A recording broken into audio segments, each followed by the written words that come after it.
কলকাতা থেকে মাত্র ৮০-৯০ কিলোমিটার দূরত্বে অবস্থিত পশ্চিমবঙ্গের পূর্ব মেদিনীপুর জেলার বিস্তৃত এক ফুলের উপত্যকা ক্ষীরাই।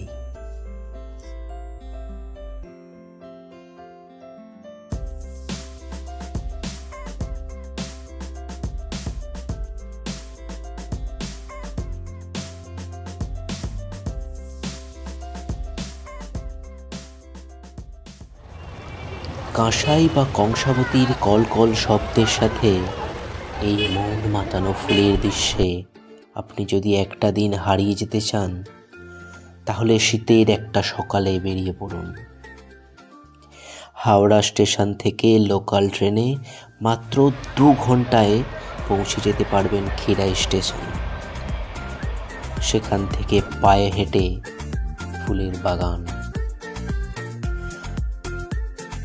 আর যদি আপনি সড়ক পথে যাচ্ছেন, তাহলে জাতীয় সড়কের পাশে নেমে অথবা পাঁশকুড়া স্টেশন থেকে টোটো বা ই-রিক্সা আপনারা পেয়ে যাবেন। তাতে করে চলে আসুন ক্ষীরাই। আর যদি পার্সোনাল গাড়ি নিয়ে যাচ্ছেন, তাহলে তো কোনো কথাই নেই। একদম গন্তব্যে পৌঁছে যান, সেখানে পার্কিং নিয়ে কোনো ভাবনা চিন্তা নেই।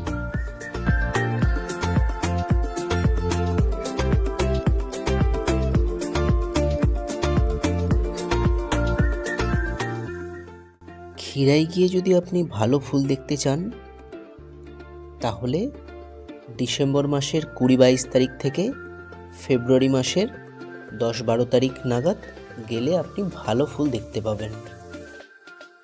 আর যদি বলেন বেস্ট টাইম, মানে সমস্ত ধরনের ফুলই, ম্যাক্সিমাম ধরনের ফুল আপনি এক টাইমে দেখতে চাইছেন, তাহলে আপনাকে জানুয়ারি মাসের ওই 10-12 তারিখ থেকে জানুয়ারির 26-27 তারিখের মধ্যে গেলে আপনি অবশ্যই সমস্ত ধরনের ফুল একসাথে দেখতে পাবেন। না হলে বিভিন্ন ফুল আগে ফোটে, বিভিন্ন ফুল পরে ফোটে, তাই এই টাইমটায় গেলে আপনি সব ধরনের ফুল একসাথে দেখতে পাবেন।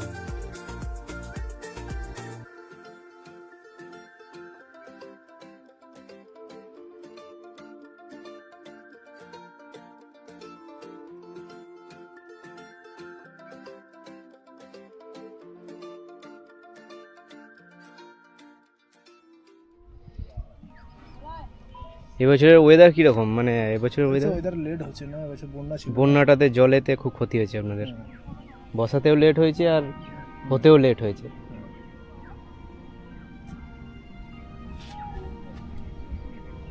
আবহাওয়া ও প্রকৃতির সাথে লড়াই করে মাথার ঘাম মাটিতে ফেলে চাষ করা এই জমির ফুলগুলির কখনো ক্ষতি করবেন না। ছবি তুলুন, রিলস বানান, কিন্তু চাষি ও ফুলের কোনো ক্ষতি করবেন না। কিছু মানুষ তো ক্ষীরাই গিয়ে ভুলেই যান তারা চাষির জমিতে দাঁড়িয়ে আছেন। তারা ভাবেন তারা নিজেদের জমিতে দাঁড়িয়ে তারা যা ইচ্ছা করতে পারেন। চাষিদের সাথে হামেশাই দেখা যায় তারা তর্ক বিতর্কে জড়িয়ে পড়েন।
আর যারা ক্ষীরাই যাচ্ছেন তারা অবশ্যই কিছু না কিছু ফুল কিনবেন, বাড়িতে নিয়ে যাবেন, কারণ এই সমস্ত ফুল চাষিরা আপনাদের আশাতেই ফুল চাষ করে থাকেন।